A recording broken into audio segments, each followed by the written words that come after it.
Okay, as you like it, Act 1, Scene 1. Enter Orlando and Adam. As I remember, Adam, it was upon this fashion bequeathed me by will, but pour 1,000 crowns, and as thou sayest, charged my brother, on his blessing, to breed me well. And there begins my sadness. My brother Jacques, he keeps at school, and reports speak goldenly of his profit. For my part, he keeps me rustically at home, or to speak more properly, stays me here at home unkept. For call you that keeping for a gentleman of my birth that differs not from the stalling of an ox? His horses are bred better, for, besides that they are fair with their feeding, they are taught their manage, and to that end riders dearly hired. But I, his brother, gain nothing under him but growth, for the which his animals on his dunghills are as much bound to him as I. Besides this nothing that he so plentifully gives me, the something that nature gave me his countenance seems to take from me. He lets me feed with his hinds, bars me the place of a brother, and, as much as in him lies, mines my gentility with my education. This is it, Adam, that grieves me. And the spirit of my father, which I think is within me, begins to mutiny against this servitude. I will no longer endure it, although yet I know no wise remedy how to avoid it. Yonder comes my master, your brother. Go apart, Adam, and thou shalt hear how he will shake me up. Now, sir, what make you here? Nothing. I'm not taught to make anything. What mar you then, sir? Marry, sir, I am helping you to mar that which God made, a poor unworthy brother of yours, with idleness. Marry, sir, be better employed and be naught a while. Shall I keep hogs and eat husks with them? What prodigal portion have I spent that I should come to such penury? Know you where you are, sir? Oh, sir, very well. Here in your orchard. Know you before whom, sir? Aye, better than him I am before knows me. I know you are my eldest brother, and in the gentle condition of blood you should so know me.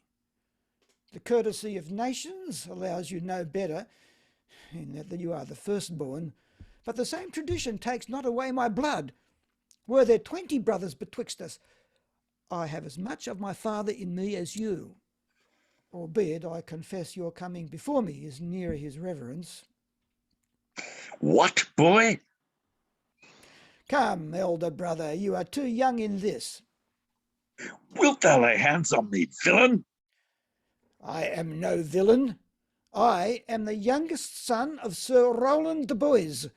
He was my father, and he is thrice a villain that says such a father begot villains. Wert thou not my brother, I would take this hand from thy throat till this other had pulled out thy tongue for saying so. Thou hast railed on thyself. Sweet masters, be patient for your father's remembrance. Be it a cord. Let me go, I say. I will not till I please. Thou shalt hear me. My father charged you in his will to give me good education. You have trained me like a peasant, obscuring and hiding from me all gentlemanlike qualities. The spirit of my father grows strong in me, and I will no longer endure it. Therefore, allow me such exercises as may become a gentleman, or give me my poor lottery my father left me by testament. With that I will go and buy my fortune. And what wilt thou do? Beg when that is spent? Well, sir, get you in. I will not long be troubled with you. You shall have some part of your will. I pray you leave me. I will no further offend you than becomes me for my good. Get you with him, you old dog. Is old dog my reward? Most true. I have lost my teeth in your service. God be with my old master. He would not have spoke such a word. Is it even so? Begin you to grow upon me? I will physic your rankness, and yet give no 1,000 crowns neither. Hold up! Dennis! Calls your worship? Was not Charles the Duke's wrestler here to speak with me? So please you, he is here at the door and importunes access to you. Call him in. 'Twill be a good way, and tomorrow the wrestling is. Yep. Where's Charles? Oh, No. I'll do. Good morrow to your worship. Good Monsieur Charles. What's the new news at the new court? No, Is it sorry. me? Yeah, that's Oh, sorry, because I didn't see them on this. I said, Duke, there's no news at court, sir, but the old news, that is that the Duke is banished by his youngest brother, the new Duke, and 3 or 4 loving lords have put themselves into voluntary exile with him, whose lands and revenues enrich the new Duke. Therefore, he gives them good leave to wander.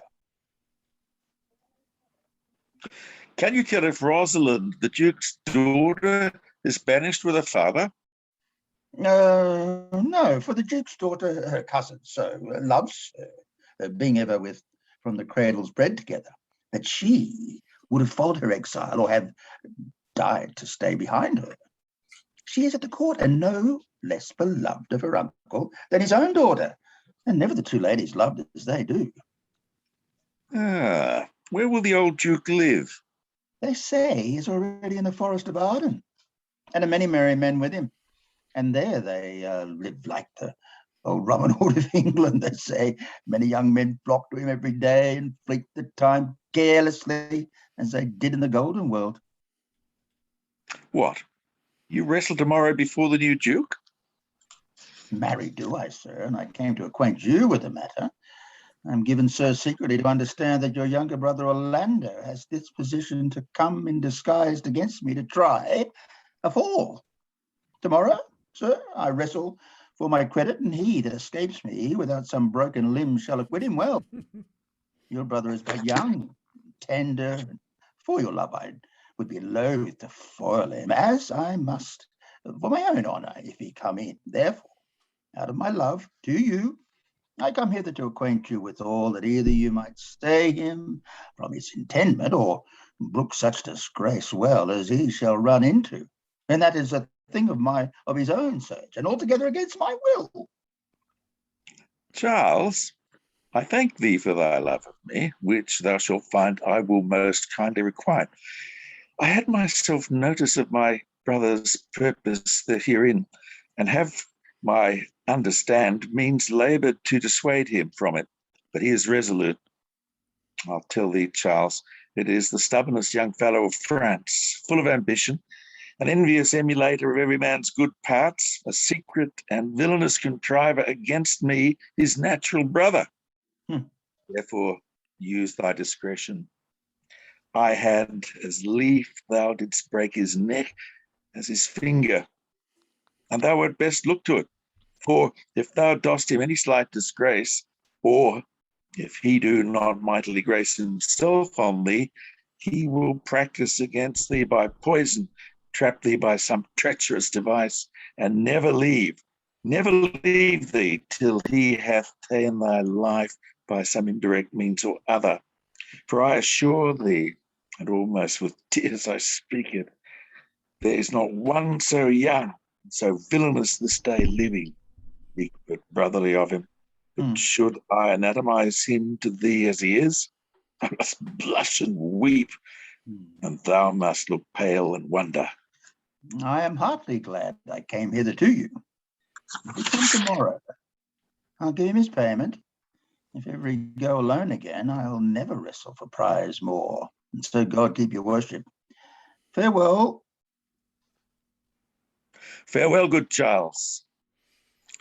Now will I stir this gamester. I hope I shall see an end of him, for my soul, yet I know not why, hates nothing more than he.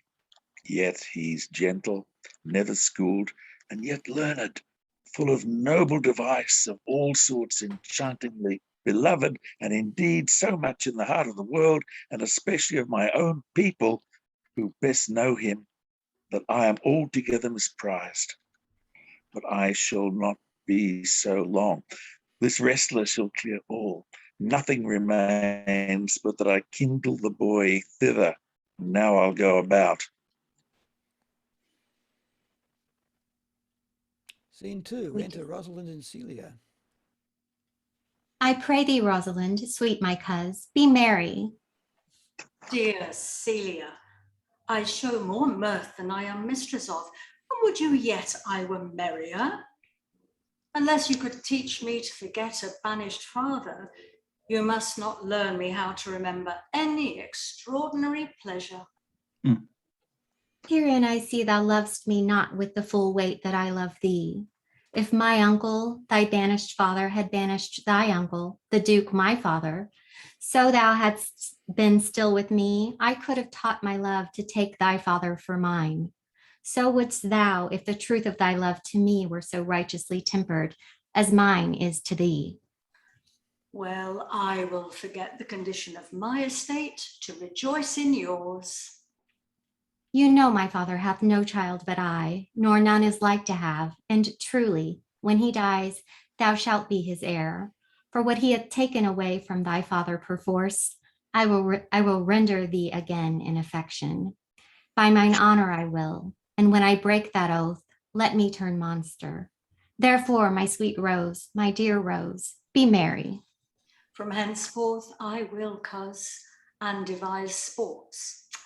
Let me see. What think you of falling in love?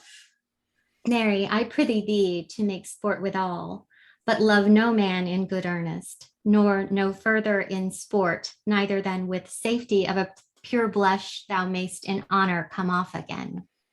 What shall be our sport then? Let us sit back and mock the good housewife Fortune from her wheel, that her gifts may henceforth be bestowed equally. I would we could do so, for her benefits are mightily misplaced, and the bountiful blind woman doth most mistake in her gifts to women. 'Tis true, for those that she makes fair, she scarce makes honest, and those that she makes honest, she makes very ill-favoredly. Nay, now thou goest from Fortune's office to Nature's. Fortune reigns in gifts of the world, not in the lineaments of nature. No, when nature hath made a fair creature, may she not by fortune fall into the fire? Enter Touchstone.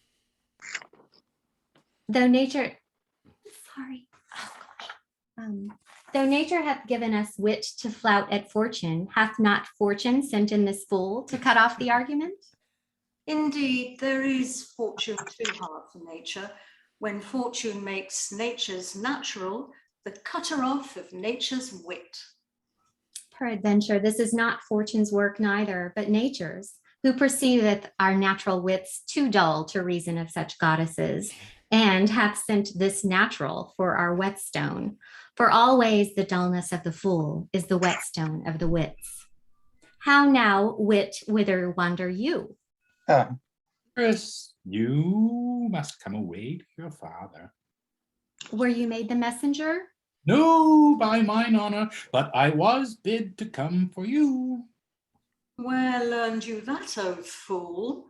Of a certain knight that swore by his honor they were good pancakes, and swore by his honor the mustard was not. Now, I'll stand to it, the pancakes were not, and the mustard was good, and yet was not the knight forsworn. How prove you that in the great heap of your knowledge? Aye, marry, now unmuzzle your wisdom. Stand you both forth now, stroke your chins, and swear by your beards that I am a knave. By our beards, if we had them, thou art. By my knavery, if I had it, then I were. But if you swear by that that is not, you are not forsworn. No more was this knight swearing by his honor, for he never had any, or if he had sworn it away before he ever saw those pancakes or that mustard. Prithee, who is it that thou meanst? One that old Frederick, your father, loves. My father's love is enough to honor him. Enough. Speak no more of him. You'll be whipped for taxation one of these days. The more the pity that fools may not speak wisely, what wise men do foolishly. By my troth, thou sayest true. For since the little wit that fools have was silenced, the little foolery that wise men have makes a great show. Here comes Monsieur Lebeau. With his mouth full of news. Which he will put on us as pigeons feed their young. Then we shall be news crammed. All the better. We shall be the more marketable. Bonjour, Monsieur Lebeau. What's the news? The princess, you have lost much good sport? Sport? Of what color? What colour, madam? How shall I answer you? As wit and fortune will. Or as the destinies decrees. Well said. That was laid on with a trowel. Oh, sorry. Nay, if I keep not my rank. Thou losest thy old smell. You amaze me, ladies. I would be proud. No, I would have told you of good wrestling, which you have lost sight of, sacre bleu. Yet tell us the manner of the wrestling. I will tell you the beginning, and if it please your ladyships, you may see the end, for the best is yet to do. And here, where you are, they are coming to perform it. Well, the beginning that is dead and buried. There comes an old man with his 3 sons. I could match this beginning with an old tale. 3 proper young men of excellent growth and presence. With bills on their necks, be it known to all men, unto all men by these presents. The eldest of the 3 wrestled with Charles, the Duke's wrestler, which Charles in a moment threw him and broke 3 of his ribs, and there is little hope of life in him. So he served the 2nd, and so the 3rd. Yonder they lie. Poor old man, their father making such pitiful dole over them that all the beholders take his part with weeping. Alas. But what is the sport, monsieur, that the ladies have lost? Why, this I speak of. Thus men may grow wiser every day. It is the first time that I ever heard the breaking of ribs was sport for ladies. Or I promise thee. But is there any else longs to see this broken music in his sides? Is there yet another dotes upon rib breaking? Shall we see this wrestling, cousin? Oh, you must, if you stay here, for here is the place appointed for the wrestling, and they are ready to perform it. Yonder, sure they are coming. Let us now stay and see it.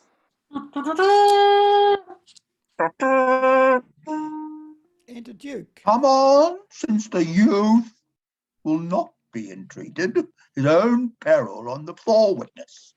Is yonder the man? Even he, madam. Alas, he is too young, yet he looks successfully. How now, daughter and cousin? Are you crept hither to see the wrestling? Aye, my liege. So please you give us leave. You will take little delight in it, I can tell you. There is not such odds in the man. I pity the challenger's youth. I would fain dissuade him, but he will not be entreated. Speak to him, ladies. See if you can move him. Call him hither, good Monsieur Lebeau. Do so. I'll not be by. Monsieur the challenger, the princess calls for you. I attend them with all respect and duty. Young man, have you challenged Charles the wrestler? Oh, no, fair princess. He is the general challenger. I come but in as others do to try him with the strength of my youth. Young gentleman, your spirits are too bold for your years. You have seen cruel proof of this man's strength. If you saw yourself with your eyes or knew yourself with your judgment, The fear of your adventure would counsel you to a more equal enterprise. We pray you for your own sake to embrace your own safety and give over this attempt. Do, young sir. Your reputation shall not therefore be misprized. We will make it our suit to the Duke that the wrestling might not go forward. I beseech you, punish me not with your hard thoughts, wherein I confess me much guilty, to deny so fair and excellent ladies anything.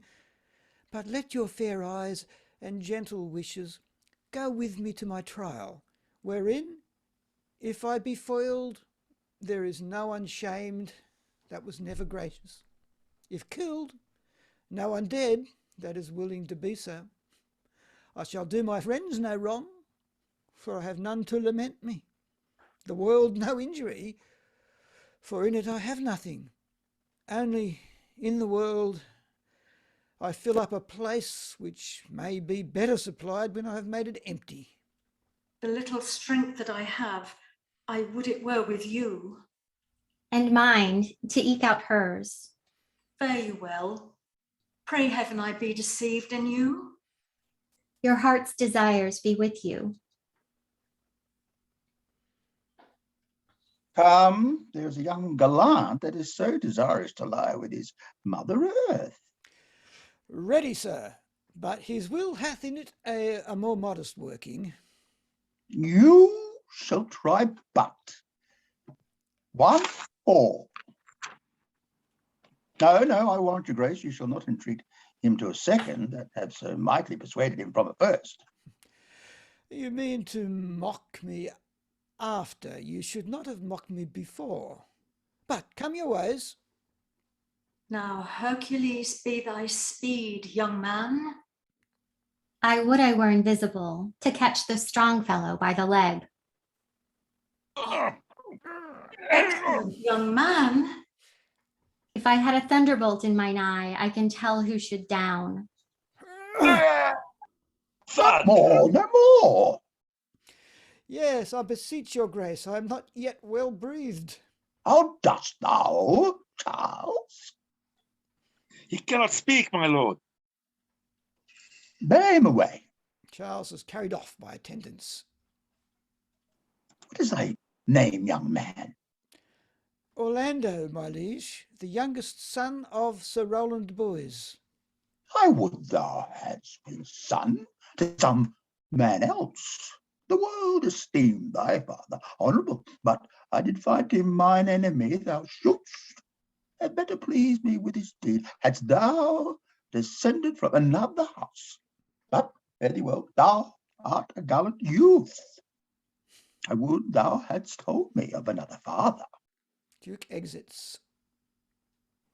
Were I my father, coz, would I do this? I am more proud to be Sir Rowland's son, his youngest son, and would not change that calling to be adopted heir to Frederick. My father loved Sir Rowland as his soul, and all the world was of my father's mind. Had I before known this young man his son, I should have given him tears unto entreaties ere he should thus have ventured. Gentle cousin, let us go thank him and encourage him. My father's rough and envious disposition sticks me at heart. Sir, you have well deserved if you do keep your promises in love, but justly, as you have exceeded all promise, your mistress shall be happy. Gentleman, wear this for me, one out of suits with fortune that could give more, but that her hand lacks means. Shall we go, coz? Aye, fare you well, fair gentleman. Can I not say thank you? My better parts are all thrown down, and that which here stands up is but a quintain, a mere lifeless block. He calls us back. My pride fell with my fortunes. I'll ask him what he would. Did you call, sir? Sir, you have wrestled well and overthrown more than your enemies. Will you go, coz? Have with you. fare you well. Oh, what passion hangs these weights upon my tongue? I cannot speak to her, yet she urged conference. Oh, poor Orlando, that art overthrown. Or Charles or something weaker masters thee. Good sir, I do in friendship counsel you to leave this place, albeit you have deserved high commendation, true applause, and love. Yet such is now the Duke's condition that he misconstrues all that you have done. The Duke is humorous. What he is indeed more suits you to conceive than I to speak of. I thank you, sir, and I pray you, tell me this. Which of the two was daughter of the Duke that here was at the wrestling? Neither his daughter, if we judge by manners, but yet indeed the smaller is his daughter, the other is daughter to the banished Duke, and here detained by her usurping uncle to keep his daughter company, whose loves are dearer than the natural bond of sisters. But I can tell you that of late this Duke hath ta'en displeasure against this gentle niece, grounded upon no other argument, but that people praise her for her virtues, and pity for her good filial for her good father's sake. But of my life, his malice against the lady will suddenly break forth. Sir, fare you well. Hereafter it is in a better world than this. I shall desire more love and knowledge of you. I rest much bounden to you. Fare you well. Thus must I from the smoke into the smother, from tyrant Duke unto a tyrant brother. But heavenly Rosalind. Scene 3. Enter Celia and Rosalind. Why, cousin, why, Rosalind, Cupid have mercy, not a word? Not one to throw at a dog. No, thy words are too precious to be cast away upon curs. Throw some of them at me. Come lame me with reasons. Then there were two cousins laid up, when the one should be lamed with reasons, and the other mad without any. But is all this for your father? No, some of it is for my child's father. Oh, how full of briars is this working day world. They are but burrs, cousin, thrown upon thee in holiday foolery. If we walk not in the trodden paths, our very petticoats will catch them. I could shake them off my coat. These burrs are in my heart. Hem them away. I would cry if I could cry hem and have him. Come, come, wrestle with thy affections. Oh, they take the part of a better wrestler than myself. Oh, a good wish upon you. You will try in time, in despite of a fall. But turning these jests out of service, let us talk in good earnest. Is it possible on such a sudden you should fall into so strong a liking with old Sir Rowland's youngest son? The Duke, my father, loved his father dearly. Doth it therefore ensue that you should love his son dearly? By this kind of chase, I should hate him, for my father hated him dearly. My father hated his father dearly. No, Yet I hate not Orlando. no, Faith, hate him not for my sake. Why should I not? Doth he not deserve well? Let me love him for that. And do you love him because I do? Look, here comes the Duke. With his eyes full of anger. Mistress, dispatch you your safest house and get you from our court. Me, uncle? You, in these 10 days, if thou hast been found so near our public court as 20 miles from diest for it, thou diest for it. I do beseech your grace, let me the knowledge of my fault bear with me. If myself I hold intelligence or have acquaintance with mine own desires, if that I do not dream or be not frantic, as I do trust I am not, then, dear uncle, Never so much as in a thought unborn did I offend your highness. Thus do all traitors, if their purgation did consist in words. They are innocent of grace itself, that it suffice thee that trust thee not. Yet your mistrust cannot make me a traitor. Tell me whereon the likelihood depends. Thou art thy father's daughter. There's enough. So was I when your highness took his dukedom. So was I when your highness banished him. Treason is not inherited, my lord. Or if we did derive it from our friends, what's that to me?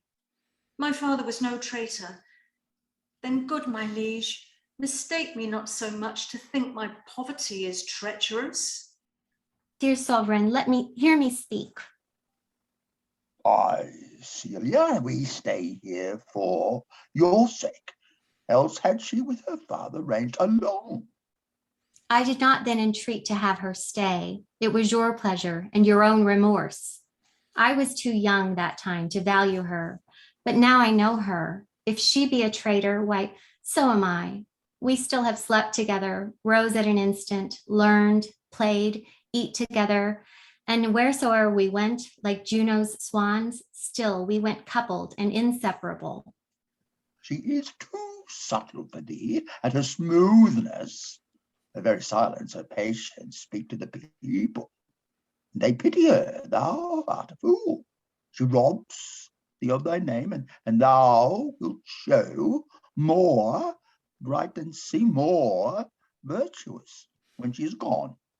Then open not thy lips. Firm and irrevocable is thy doom, which I passed upon her. She is banished. Pronounce that sentence then upon me, my liege. I cannot live out of her company. You are a fool. You, niece, provide yourself. If you outstay the time upon mine honor, and in the greatness of the word, you die. Oh, poor. Oh, my. Oh. Oh, my poor. Am I on the run? You're right. No, you're right. Oh, my poor Rosalind, whither wilt thou go? Wilt thou change fathers? I will give thee mine. I charge thee, be not more grieved than I am. I have more cause. Thou hast not, cousin. Prithee, be cheerful. Knowst thou not the Duke hath banished me, knowst thou not the Duke hath banished me, his daughter?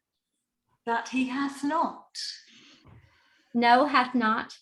Rosalind lacks then the love which teacheth thee that thou and I am one. Shall we be sundered? Shall we part, sweet girl? No, let my father seek another heir. Therefore devise with me now how we may fly, whither to go and what to bear with us. And do not seek to take your change upon you, to bear your griefs yourself and leave me out. For by this heaven, now at our sorrow's pale, say what thou canst, I'll go along with thee. Why, whither shall we go? To seek my uncle in the forest of Arden. Alas, what danger will it be to us, maids as we are, to travel forth so far? Beauty provoketh thieves sooner than gold. I'll put myself in poor and mean attire, and with a kind of umber smirch my face, the like you do. So shall we pass along and never stir assailants. Were it not better, because that I am more than common tall, that I did suit me all points like a man, a gallant curtal axe upon my thigh, a boar spear in my hand, and in my heart lie there what hidden woman's fear there will have a swashing and a martial outside, as many other mannish cowards have that do outface it with their semblances. What shall I call thee when thou art a man? I'll have no worse a name than Jove's own page, and therefore look you call me Ganymede. But what will you be called? Something that hath a reference to my state, no longer Celia, but Aliena. But cousin, What if we essayed to steal the clownish fool out of your father's court? Would he not be a comfort to our travel? He'll go along over the wide world with me. Leave me alone to woo him. Let's away and get our jewels and our wealth together. Devise the fittest time and safest way to hide us from pursuit that will be made after my flight. Now go we and content to liberty and not to banishment. They exit. Ah, very nice. Okay. Stopping the Wunderbar. That's it, is it? Oh, no.